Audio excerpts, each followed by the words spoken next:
In the name of Allah, the most compassionate, the most merciful, and may the peace and blessing of Allah be upon His last and beloved Messenger Muhammad, and may the peace and blessing of Allah be upon you all. The title of this video is Arrogance, the main weapon of Satan. Now in this video I will show how Satan, the devil, tries to make each and every one of us arrogant. And you will see the horrible consequences from this if a person has this quality, the quality of arrogance. Now we can understand the title of this video, that arrogance is the main weapon of Satan, from pondering upon verse number 12 of chapter 7 of the Quran, which reads, the translation is the following. Allah God said, "What prevented you that you did not prostrate yourself when I commanded you to? When I commanded you?" Satan said, "I am better than him. You created me from fire, and him you create from clay." So in this Quran verse, Allah God Almighty tells us what happened when He commanded Satan to prostrate to Adam, to honor him. Allah tells us that Satan refused to prostrate to Adam, to honor Adam. Why? Because Satan thought that he was better than Adam based on the substance that he was created from. Because Satan knows that he was created from fire. So on this basis, he thought that he was better than Adam because Adam was created from clay or from the soil. Now, here, this defines what is arrogance. Arrogance is the act that a person believes that he's better than somebody else on a false basis. So here we see that Satan, he thought that he was better than Adam based on a false basis, which is the substance of creation, the substance he was created from. So this is arrogance. Now Allah tells us the punishment for this quality, the quality of arrogance, in the next verse, verse number 13 of chapter 7, which reads, Allah God said, "Get down from this. It is not for you to be arrogant here. Get out, for you are of those humiliated and disgraced."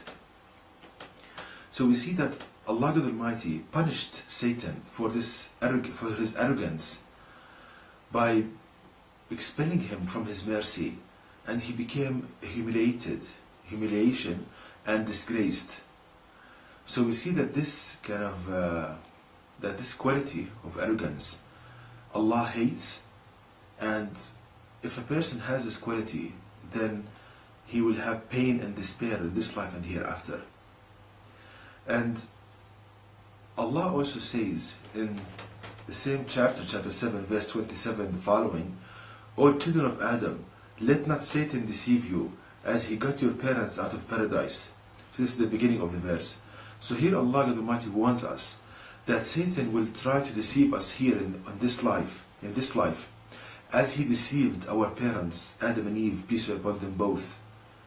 So what we learn from this, that the attack of Satan in this life is real. Because someone might think that this story happened in the past, and there is no kind of connection for it here. But actually, Allah tells us that the attack of Satan is real in this life, and that Satan will try to deceive us as he deceived Adam and Eve, peace be upon them both.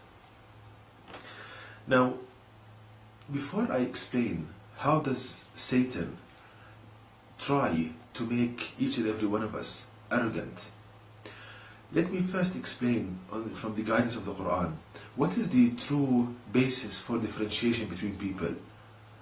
We can learn this from chapter 49, verse 13, which states, "O people, Allah God has created you from a male and a female, and made you into nations and tribes, that you may know one another. Verily, the most honorable of you with Allah God is the most pious. Verily, Allah God is all-knowing, all-aware." So here we learn that Allah is telling us the correct basis for differentiation, which is piety. What does piety mean? Piety means obeying the commands of Allah Almighty. This is one of its meanings. So the more you obey the commands of Allah Almighty, the more pious you are. So Allah is telling us that piety is the true basis for differentiation, is the only basis for differentiation in the sight of Allah Almighty. The more pious you are, the closer you are to Allah Almighty, and the higher in rank you are, not based on your race or your achievements or your position or anything else. Now, coming to the question, how does Satan make a person arrogant? Now, in order to answer this question, we need to know, brothers and sisters, how does Satan affect each and every one of us? And the only book on the face of the earth which gives this answer is the Quran. There is no book in existence besides the Quran which can tell you how does Satan affect each and every one of us in a scientific, detailed manner. And I talked about this in so many of my lectures, so I'll give here a summary for this. Firstly, we can understand and learn from the Quran that each and every one of us has a companion devil, which means that when you are born, there is a devil assigned to you at birth, and he stays with you till death, and he's a companion for you on your earthly journey. And we also learn from the Quran that each and every one of us has a voice of oneself, and that's the voice you speak with, and the same voice you hear in your head when you are thinking quietly to yourself. That's the voice of yourself. Also, Allah tells us, how does this companion devil affect us? In chapter 114 verse 4, which states, from the evil of the whisperer who hides. From the evil of the whisperer who hides. So here Allah is telling us that this companion devil, he whispers to you, he talks to you like a person talking to you, but at the same time he hides from you, meaning that he doesn't want you to feel his presence. Now the question is, how can your companion devil talk to you and at the same time hide from you? The only way he can accomplish this is if he matches his voice with regards to tone, language, style of speech, to the voice you hear in your head when you are thinking quietly to yourself with your own voice. So he matches his voice, and you experience thoughts in your mind, or thoughts just pop up in your mind. And you think that yourself is telling you this because the voice is identical, but actually it's your companion devil, Satan. And these thoughts that pop up in your mind from Satan, they contain ideas of harm, telling you to hurt yourself and others, ideas of lust and perverted sexual ideas, and to say about Allah what you have no knowledge of, like insulting Allah God Almighty and His Messenger. All of these thoughts, they are from Satan, but you think that you are thinking of these ideas because the voice is identical. Now another effect of Satan on us, which Allah tells us in the Quran and teaches us in the Quran, can be known from pondering upon chapter 113 verse 4 in the Quran, which reads, and from the evil of the blowers in the knots, and from the evil of the blowers in the knots.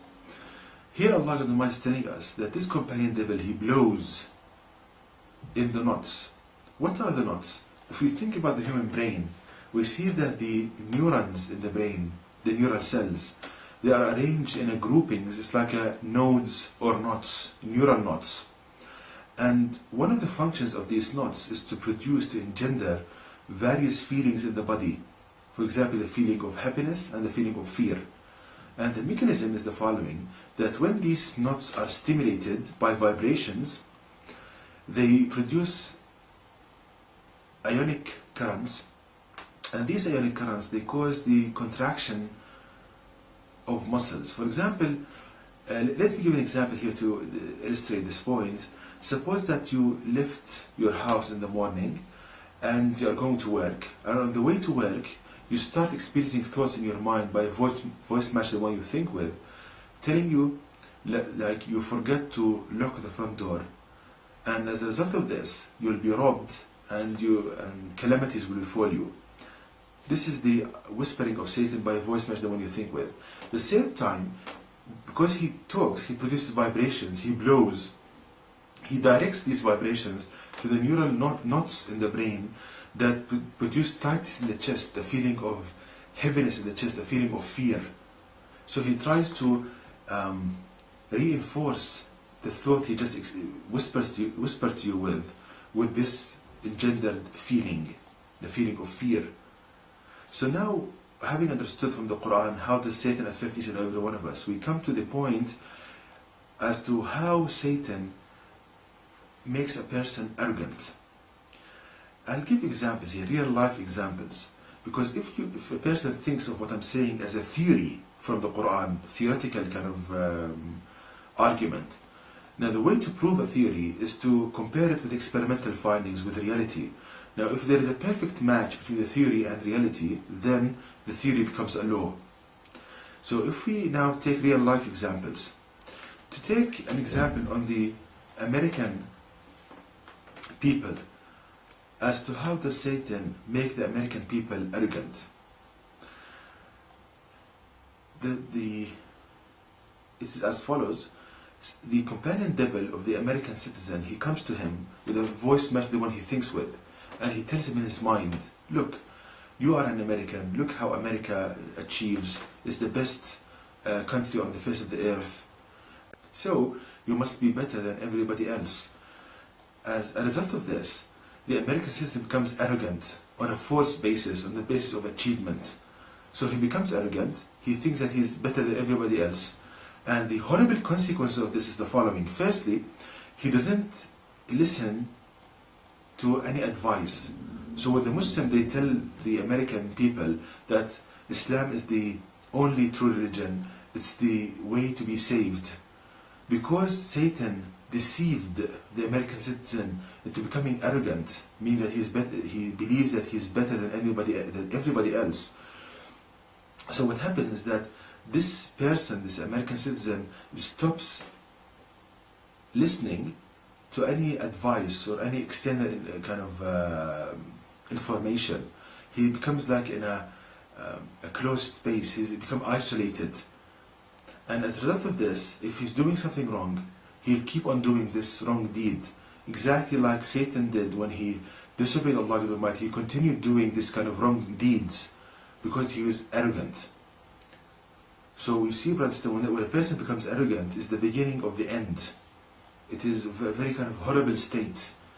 So the American becomes arrogant, he stops listening to any kind of advice, he can hurt other people because he thinks that he's superior, he's better than everybody else, so they don't count for anything, the other people.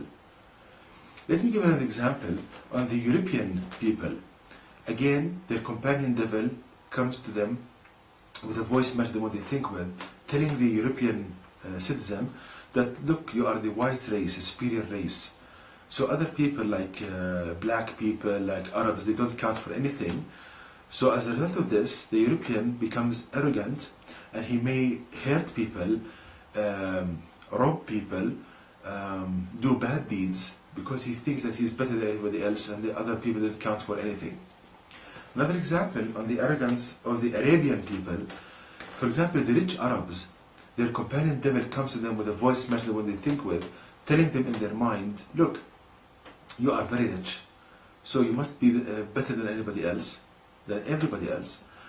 And as a result of this, this rich Arab, he starts treating people badly, insulting people, and he becomes arrogant based on his money. And as you can see, brothers and sisters, that all of these kind of reasons for arrogance, they are false basis for differentiation between people. And as Allah teaches in the Quran, the only true basis for differentiation between people is piety. The closer you are to Allah Almighty, that's the only true basis for differentiation between people. To continue, the arrogance of youth. Now, Satan, this companion devil, comes to a young person, telling him in his mind, look, you have so much health, so, enjoy your life. Then at a later stage you will seek Allah God Almighty, you will seek religion, but now enjoy yourself. So this young person becomes arrogant based on his health. And as a result of this, he disobeys Allah God Almighty, and the horrible consequences of this. Another example of the arrogance of the learned people, people with degrees like doctors, lawyers, engineers, and so forth. Now, they have knowledge. So Satan comes to them with a voice match the one they think with, telling them, look, you have so much knowledge, then you must be better than everybody else. So as a result, you see, for example, doctors and PhD holders and lawyers, so many of them, they treat people like they are in a lower kind of state, and because they become arrogant. And as I already explained, the kind of the bad consequences of this quality of arrogance. So you see, brothers and sisters, all of these examples are real life examples, and they are happening. So, because if you ask an American, if you ask a European citizen, if you ask a rich Arab, he will tell you exactly that they experience these thoughts, if he's honest, that they experience these thoughts, they are telling me exactly what I just said in this lecture. So we see that if you consider what I'm saying a theory, if you compare it with real life situations and reality, you'll find a perfect match between the two, which means that it's not a theory, it is a law.